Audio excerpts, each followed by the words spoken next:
We're looking at, does science disprove faith? Has the rise of modern science shown that faith is really irrational? Real important topic. I want to start with a quote from C.S. Lewis's book, Mere Christianity, the one that we gave away for Christmas.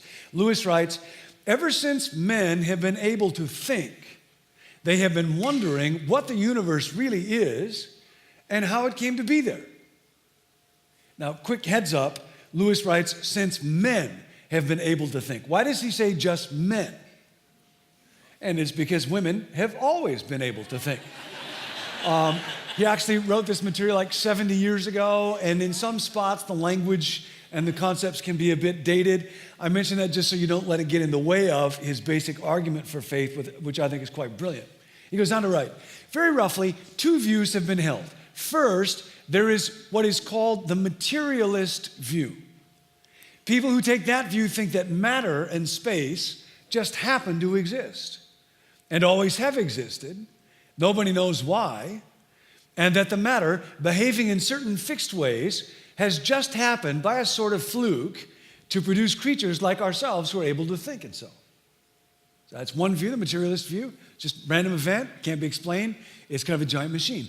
The other view is the religious view. According to it, what is behind the universe is more like a mind than it is like anything else we know. That is to say, it's conscious, it has purposes, and prefers one thing to another. Lewis also writes, don't think that one of these views is old and one's new. They've been around as long as people can think. Now, in our day, many thoughtful people wonder, has science proven that what Lewis calls the materialist view is correct, that the universe is a machine, that God does not exist, that faith is irrational? And I want to look at that in this talk, considering a number of key questions. So we got some material we just got to plow through. One caveat, I am not a scientist. I know that I am not a scientist. I know in a crowd like this, lots of you have forgotten way more about many branches of science than I will never, ever know. So I just want to ask for grace, okay? So I just want to ask for grace, okay? People scare me. It's a church, for crying out loud. Yeah. All right. Question number one, is science the only way to reliably know about something? Science has great prestige in our day, so this is a real important question. Are there any other kinds of knowledge besides scientific knowledge? And the short answer is there are other kinds of knowledge, and if we don't recognize it, it really limits what we have to know to be able to live. Now, we all learn, a lot of us remember in school, learn about something called the scientific method, and actually it's a little tricky to define precisely, but has to do with the notion that we make observations and they lead to theories, and then there'll be a hypothesis designed to test the theory, and we'll run an experiment, and we'll be able to measure stuff, and the outcome will either confirm or fail to confirm the hypothesis, and so. Now, because science has made such amazing progress in certain fields like medicine or technology, some people claim that this scientific method or empirical verification is the only way to reliable knowledge. And that would mean, by the way, therefore, that there is no such thing as moral knowledge, or as spiritual knowledge, or as personal knowledge. And this view that the only knowledge that comes from the scientific method is sometimes called scientism. Not science, but scientism. There's a guy, Sir John Polkinghorne. He is a Cambridge physicist and an Anglican priest, maybe the greatest thinker about faith science issues in our day. And he's got a real helpful illustration here. He says, imagine somebody asking, why is water boiling in that kettle? One person answers, because burning gas is heating the water. And another person answers, because I want a cup of tea. Now, which answer is right? Well, they're both right. One person is talking about non-personal causes, kind of mechanical forces. That's what science tends to do. The other answer talks in terms of a person and purpose and intention. It is not scientific in a mechanistic way, but it's true, and it's terribly important. See, science involves a method that is enormously useful to investigate large chunks of reality. But it is not the only way to know truth. Human life is of great value. Now that's true. You know that. but you can't put it in the test tube. It is wrong to live for selfish greed. That is true. That is moral truth. And a society that is unable to recognize the existence of moral truth is headed for serious problems. Scientism is a dogma that says any dimension which cannot be exhaustively explained by the scientific method doesn't exist or doesn't matter. And by the way, scientism itself as an ideology, which is rampant in our day, could never be proven or established by the scientific method. Is science the only way to reliably know something? No, it's not. It's very important, not the only way. Second question, has science proven that the universe has no purpose? It's just a random machine? Now again, it's a real important issue for us to think about if we're going to be people of faith or consider faith. And this idea also is quite rampant in our day. I'll give you one quote about it. This is from a guy in the field of science, teaches at Cornell University, William Provine. And now consider the claims that he makes in this statement. This is what he says. Let me summarize my views on what modern evolutionary biology tells us loud and clear. Okay, so this is a claim that the field of evolutionary biology has established. There are no gods. There are no purposes. There are no goal-directed forces of any kind. There is no life after death. When I die, I am absolutely certain that I am going to be dead. There is no ultimate foundation for ethics. There is no ultimate meaning to life, and no free will for humans either. Now, if you were to ask, and just as a matter of scientific inquiry, if you were to ask, what is a single article in a single peer-reviewed journal confirmed by a single double-blind study that establishes or even addresses a single one of any of these mammoth claims? There is nothing in all the literature of evolutionary biology that is even in that neighborhood. Those are not the kind of claims that get studied or written about in those kind of journals. None of those questions fall in that discipline or are investigated by those methods. And yet there's just this idea out there in the ether that somehow something has been found out that has discredited faith. Another quote is from an astronomer named Carl Sagan. Some of you remember Carl Sagan? And this is what he wrote. Again, faith was something to which he did not ascribe. He said that we live on an insignificant planet of a humdrum star, lost in a galaxy, tucked away in some forgotten corner of a universe in which there are far more galaxies than people. Now, you notice there's all these real loaded words: insignificant, humdrum, lost, tucked away, forgotten. Those are not scientific terms, but they're weighted with meaning. And the idea of statements like this is that somehow, science, by showing us how immense the size and the age of the universe is, somehow science has shown us that little tiny human beings do not have unique dignity or value or worth in ways that faith have taught. And again, this kind of thing just tends to get spread. Now, the contrast, the idea that there's a contrast between the immensity of nature and the tininess and brevity of human life, we didn't invent that idea. We did not discover that contrast. People have been thinking about that one for a long time. The psalmist said this thousands of years ago: when I consider your heavens, the work of your fingers, the moon and the stars, which you have set in place. What's mankind that you're mindful of them? What are human beings that you care for them? See, precisely the same contrast was the object of real serious reflection a long time ago. We get so arrogant about ourselves. And the psalmist does not go on to say, now the way to settle this one is to look at the scale of stuff in terms of physical size. And I think people are huge. I think the earth is huge, and the sun and the moon and the stars are tiny, so we win. Okay, that's not what the psalm says. The psalm says, yet, God, you have created human beings with glory and honor. You've crowned them, made them something like angelic, something like transcendent beings. Human beings are invested with a divinity, a divine image. They have this capacity to learn and create. They have the weight that comes with being a moral agent, being able to make decisions and being responsible for them, being able to care for creation, and it's staggering. And that's why we respond to people when we see them the way that we do. Anybody here have any grandchildren? Do we have any grandparents here where you have grandchildren? Raise your hands real high, like you're really proud. Okay? How many of your grandchildren are smarter than almost any other grandchildren that you have ever seen? Better looking and so. Why do we have those kind of feelings because when we look at a little human being, we know this is not just a blob of tissue. It's not just a collection of jiggling atoms. We know this. We know this.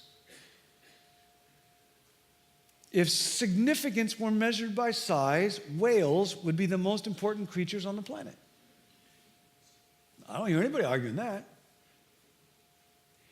Any worldview or system of thought that cannot account for the inescapable weight, dignity, and value of human beings must simply be found wanting by any sane, rational evaluation.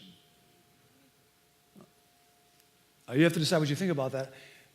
I just think that's inescapable. Any worldview, any system of thought that cannot account for the inescapable weight, dignity, value of a human being must simply be found wanting by any sane, rational evaluation. Next question. What does the apparently inextinguishable human desire for meaning, for purpose, to matter, what does that tell us about human existence? Because it's there. Give you another quote. This is from a guy named Curtis White. Curtis White's not a believer, but he's written a fascinating book. It's called The Science Delusion. And it is critiquing this whole notion of scientism, that the scientific method can tell us everything there is to know about existence. Very similar book by a philosopher, Thomas Nagel at Princeton. Again, not a believer, but critiquing the same idea. Because part of what happens with scientism is you end up not only in a universe where there's no God, you end up in a universe where there's no personhood. Now, Curtis White in his book quotes Jim Watson. Jim Watson won the Nobel Prize along with Francis Crick for their work on the DNA double helix. And Watson's asked one time, what are human beings for? Like, what's their purpose? And his argument is, they got no purpose. Jim Watson says, well, I don't think we are for anything. We're just products of evolution. Notice it's not simply we're just product, nothing more. You can say, gee, your life must be pretty bleak if you don't think there's a purpose, but I'm having a good lunch. Now, the idea is, there's no purpose, but I can get along fine without any sense of purpose. But can I? Can anybody? Can Jim Watson? Curtis White in this book, really interesting, goes on to point out that while Jim Watson claimed that human life is nothing more than jiggling atoms, he did not seem to think that his accomplishments were nothing more than jiggling atoms. And the story of how he fought and struggled and did a bunch of stuff to get the recognition of a Nobel Prize is actually quite interesting, as White spells it out. It's as if Jim Watson were saying, the earth's insignificant, people are transient existence, random life is meaningless, but I won the Nobel Prize. Mom, look. The universe evokes a sense of wonder in us that is remarkably stubborn. Over the Christmas break, I was surfing at Huntington Bay. Anybody ever go down to Huntington Beach? Huntington Beach, not Huntington Bay, Huntington Beach. And I saw something I'd never seen before. Dolphins kept swimming by a few feet away from where I was. And a couple of them had a little calf. And just seeing like a little dolphin calf on the ocean, that was quite extraordinary, but that wasn't the best. At one point, I looked up and there was a big wave coming in relative to my surfing skills. There was a big wave coming in, and in it, at the top of it, was the silhouette of a dolphin. I had never seen anything like this. You see those posters, but like they Photoshop a bunch of dolphins, and this was the real deal. This was a dolphin on a wave, and then the wave broke, and the dolphin turned parallel to the shore and body waved that whole wave while I just watched it go by. And then it popped out and said, "Hi, John." No, it didn't do that, but it did the rest of it. And I'll never forget that. It was phenomenal. Thank you. People used to say amen in church. They don't say amen anymore. Now, wonder, see, is this inextinguishable realization. Not just that something is, but that it is good. And it's the human heart echoing those words way back in Genesis. And God spoke, and it was so, and God saw that it was good, and it is. And we know that. See, wonder moves us dangerously close to worship. And if you're thoughtful, you got to ask, is our hunger for wonder and meaning a clue to something just beyond material reality? C.S. Lewis writes that he thinks it is in a very provocative passage. He writes, creatures are not born with desires unless satisfaction for these desires exists. A baby feels hunger, well, there's such a thing as food. A duckling wants to swim, well, there's such a thing as water. People feel sexual desire, well, there's such a thing as sex. If I find in myself a desire which no experience in this world can satisfy, the most probable explanation is, I was made for another world. Next question. Haven't science and religion always been at war with each other, offering rival explanations of the way that things are? And this warfare view is a very common one. Classic example of this, about 1633, the Catholic Church found the scientist Galileo guilty of heresy because he wrote and taught that the earth revolves around the sun rather than the other way around. Now, that did happen, and that kind of event can happen. And people of faith, Christians, can and do get into trouble if they assume too quickly that they understand the way that the Bible should be interpreted around an issue where God actually wants human beings to do scientific investigation. So you have these statements in the faith: the earth is firmly established on its foundation, it cannot be moved. And there were people that figured, well, that means we don't have to try to examine it scientifically because it's there in the Bible. But they were not interpreting the Bible rightly. And Christians and thoughtful people in general will be cautious about assuming too quickly that we can, infer scientific knowledge based on biblical statements. However, the notion that science and religion historically have been at war with each other, that actually is a myth. As a matter of fact, historically, and again, in our day people tend not to know that, science emerged primarily from people of faith. A guy by the name of Rodney Stark, Baylor University, did a study on this. In 17th century Europe, kind of the cradle of science in many ways, out of the 52 leading scientists, he did a study about their thoughts. 62% of them were what he called devout believers. 34% of them were conventionally religious. Only 2 out of the 52 were religious skeptics.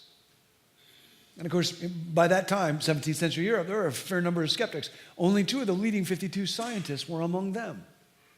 Not only were science and faith not enemies, there are a bunch of folks who work in the history of science. Again, you can read about this.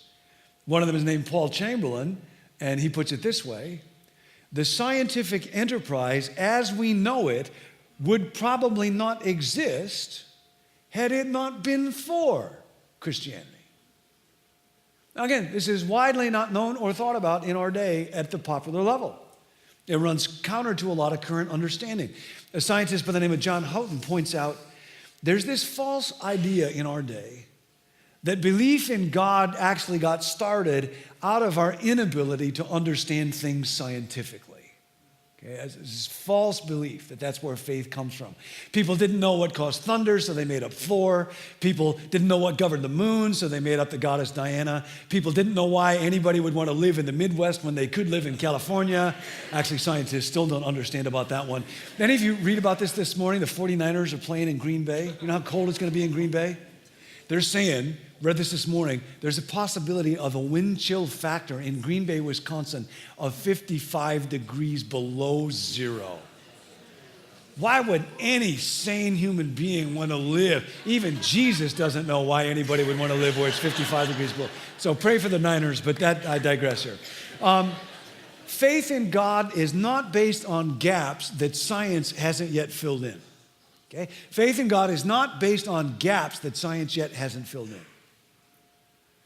Now, folks who are non-believers sometimes think it is. Sadly, Christians, believers, sometimes think, oh, if we can find an area where science hasn't explained it yet, we could say God did that, and then that's evidence for faith. The God of the gaps deal is a really, really bad foundation to build a faith on, because then every time a gap gets filled in, faith gets shaky.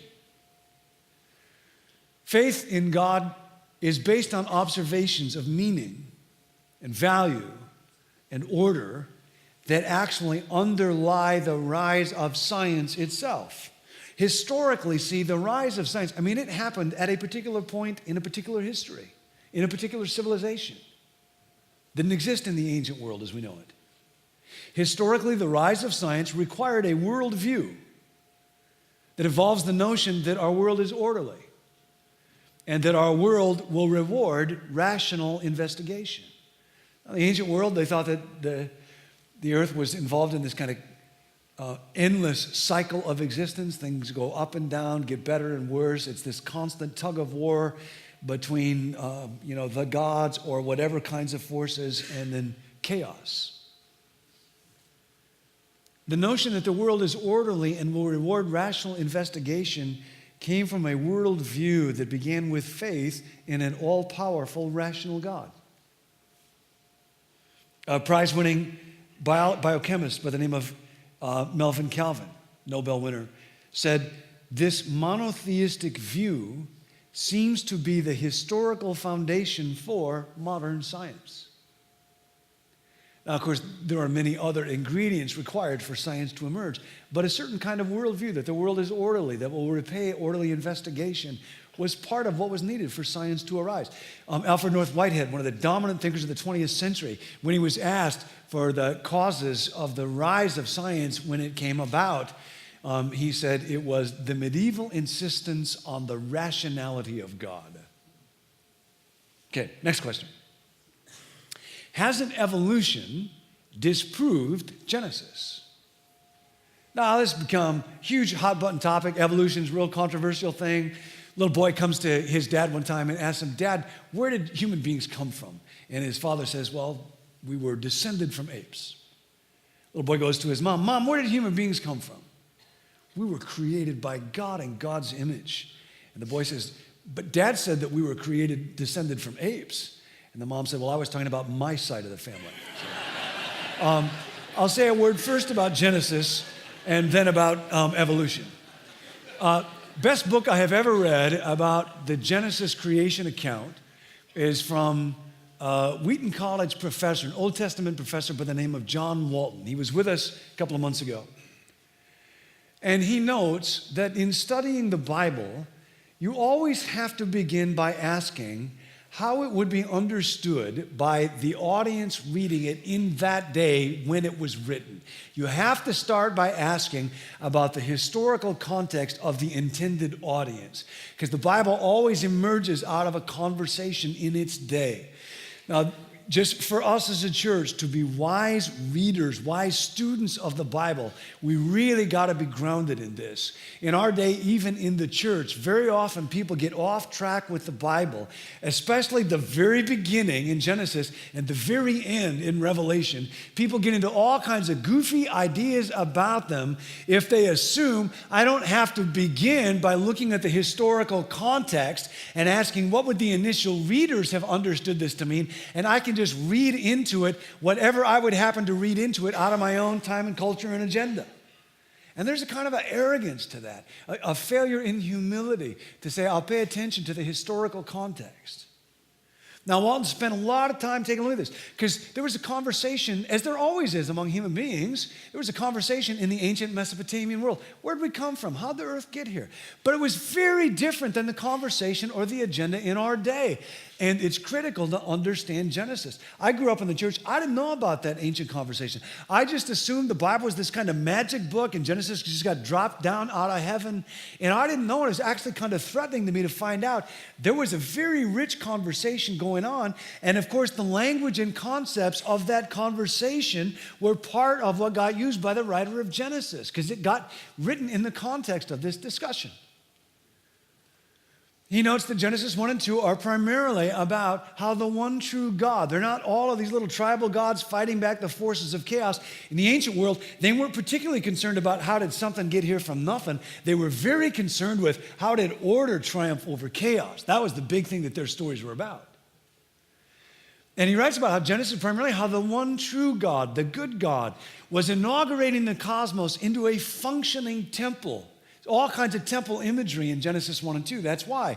Where he would take up residence and then deploy his image bearers. That's all human beings made in God's image, to extend his reign, to exercise dominion, so that all the earth could be ordered and become sacred space where God could dwell with his community. Now, of course, in our day, different Christians interpret Genesis 1 and 2 differently. For my part, I believe that the best reading of it, just on biblical terms, is that it's not about how or how long or the role of mutation or natural selection in 21st century terms. It's simply not about those. Those questions were not around back then. And Genesis is addressing questions that were around back then, in ways that have laid out the identity of human beings and our place in the cosmos with matchless, world-changing truth. And therefore, it's very legitimate for science to explore all those kind of questions about how and how long. I want to say a personal word here. I have seen too many young people in too many churches exposed to bad science, shoddy thinking, false claims, and the misguided idea, maybe well-intended but misguided, that somebody was defending the Bible when what they were really defending was a wrong interpretation of the Bible. And then I've watched when very often those really bright young people go off and pursue education, go to college, begin to read, and discover they were misinformed, and then they think they have to choose between the Bible and truth. And you don't. And we got to do better than that. I think that's part of God's calling on our church, to be a place of thoughtful faith, where we're humble before truth. Now, on the other hand, I would say this. Sometimes secularists will misuse the language or theory of evolution to make claims about human identity that are false and destructive. For example, a few years ago, a study found that chimps share 99.4% of DNA with human beings.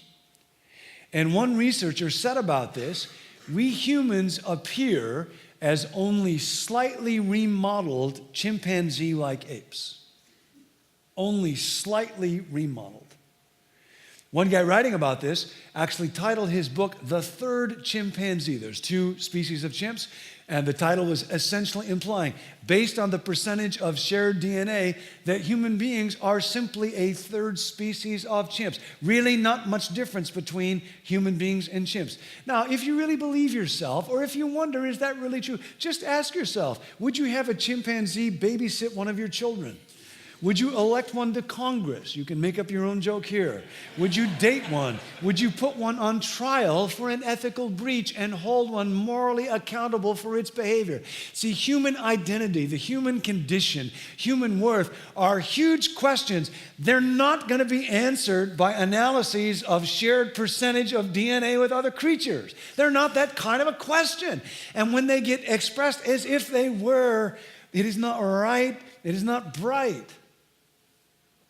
Bible says, in the wonderful words of Dallas Willard, that you are an unceasing spiritual being with an eternal destiny in God's great universe. And now you got to decide, is that true, or are you a third chimpanzee? You have to decide that. And again, I understand there's real bright people that wrestle, struggle with that. I don't say it to demean anybody, but they're going to lead down two real different paths. Last question. Doesn't the Big Bang show that the universe didn't need God to create it? And the Big Bang, a lot of you have heard about the idea of the Big Bang, that the universe had a beginning. Actually, it's almost the opposite. Really interesting stuff. 100 years ago, scientists they just assumed that the universe has always existed. They did not think that there was a beginning to it, that matter and space had always been around. And scientists now believe that the universe is actually about 13.798 billion years old. And that it was begun with something that has commonly become known as the Big Bang. This just astounding, amazing notion of a point of singularity and then everything coming out of that. It's wild stuff when you read about it. And for scientists to come to grips with the notion over the last century that there was a beginning was quite astounding. Francis Collins was the head of the Human Genome Project. He's now the head of the National Institute of Health. By the way, he used to be an atheist. He is now a devoted follower of Jesus Christ. A major turning point in his conversion was when he read Mere Christianity. And he writes about this in another wonderful book about science and faith called The Language of God. But here's what Francis Collins wrote. The existence of the Big Bang begs the question of what came before that and who or what was responsible. It certainly demonstrates the limits of science as no other phenomena has done.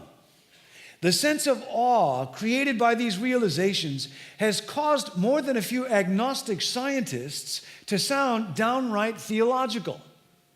In God and the Astronomers, the astrophysicist Robert Jastrow wrote this final paragraph. At this moment, it seems as though science will never be able to raise the curtain on the mystery of creation. For the scientist who has lived by his faith in the power of reason, the story ends like a bad dream. He has scaled the mountains of ignorance. He is about to conquer the highest peak. As he pulls himself over the final rock, he is greeted by a band of theologians who have been sitting there for centuries. That little phrase, in the beginning, starts to look a whole lot different than it did a century or two ago.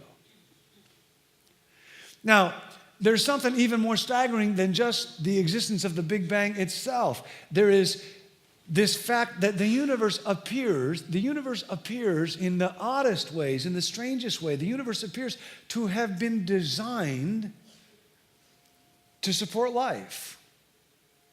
This is sometimes called the anthropic principle. It's talked about a lot by folks in cosmology and physics. Anthropos, for the Greek word for man, that the universe seems strangely fine-tuned for life in a bunch of ways. I will tell you one. I'll do my best to describe this, but I've had a real hard time with it. So stay with me for the next 2 minutes, all right?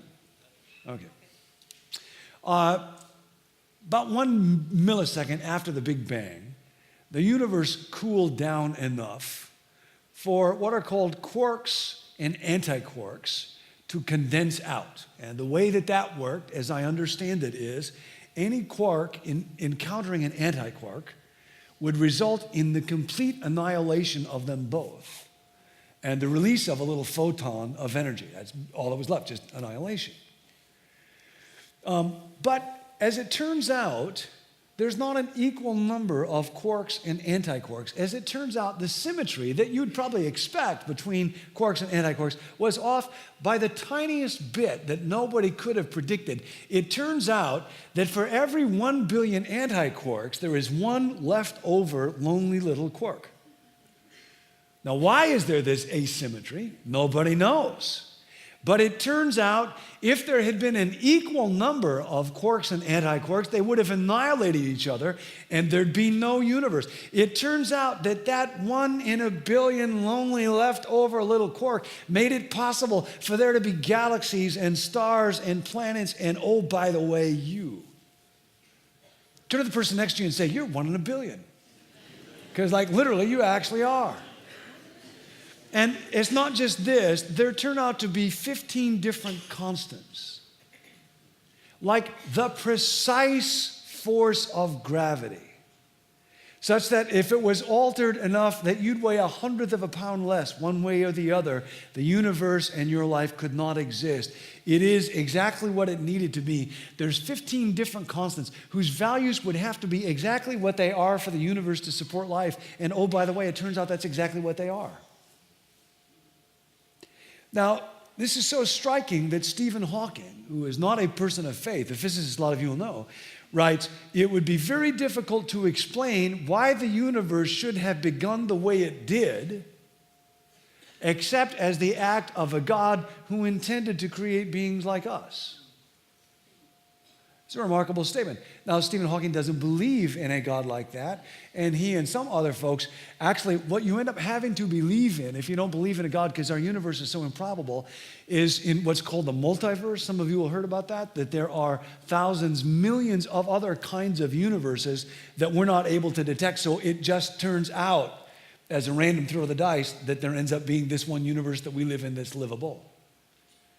But to put it mildly, the notion that there are multiverses has not been proven. Another Nobel-winning scientist who co-discovered the cosmic radiation that helped support the notion of the Big Bang in the first place wrote this: the best data we have from science are exactly what I would have predicted had I nothing to go on but the 5 books of Moses, the Psalms, and the Bible as a whole. So, has science proven that faith is irrational and God doesn't exist? Well, you'll need to think about that one on your own. You could do a lot more reading about it, but I would say not by a long shot. And just personally, even thinking, reading, researching about this stuff gives me such a sense of wonder and awe about a God who could do this. 2 more personal words. I was at a conference years ago called Biologos, and Francis Collin and a number of scientists who are also people of faith were there. And I wanted to tell you about this at some point when I came back. I was struck in talking with them about how lonely so many of them said they were spiritually. Can't tell you how often I'd sit down with somebody at that conference at a table, and they would just get real sad, and they would say, when I'm at work and I'm with a bunch of scientists, they're real skeptical about my faith, and, they're suspicious about me. And then they'd say, when I go to my church, they're real skeptical about me because of my science. And I feel like I don't have any place where I really belong. And we want to be that place. So I want to say today, I've wanted to say this to you guys for a couple of years now. All of you who do science, all of you who teach or research, or you're involved in engineering or medicine or education or biology or chemistry or physics, neuroscience, you're doing a noble thing. You are thinking God's thoughts after him. You are reading the big book of creation while you're reading the little book of the scriptures. You are obeying God's command given way back in Genesis to exercise dominion, to learn about, to be curious and discover and steward the earth. And those of us who are not scientists just shake our heads. We are grateful and admiring and humbled, and we cheer you on. We are so glad that you are part of it. You scientists are thinkers and not feelers, so you don't care that we cheer you on, but we cheer you on anyhow. And we're so glad and grateful and proud to be part of a community with you. And you keep learning and keep teaching us and be patient with us. And let's be our best selves around this one. That's the other thing personally I want to say. For everybody, whether you consider yourself a person of faith, I'm around this one or not, let's be a place of people who are humbly submitted to the truth. You must understand this about Jesus if you understand nothing else about him. Jesus is the kind of person who would be the first to tell you you must ruthlessly follow truth wherever it leads. I say this because so often in our day there's this misguided notion that some people, secularists or scientists, are open to truth, and that faith is about being a community where you can't listen to reason and you have to believe whatever is written down in a book because it got written down in a book someplace. And that is simply not true. The book did not come into existence that way. It was part of a great thoughtful conversation that went on for a long time with real thoughtful people. And Jesus is the first person who would tell you, you must follow the truth ruthlessly wherever it leads. Last quote from C.S. Lewis: God is no fonder of intellectual slackers than of any other slackers. If you're thinking of being a Christian, I warn you, you are embarking on something that's going to take the whole of you, brains and all. So we want to have the whole of us, brains and all, on this journey. Would you bow your heads, close your eyes? Now hear what somebody wrote about Jesus 2,000 years ago and be awed. For by him all things were created. Things in heaven and on earth, visible and invisible. All things were created by him and for him.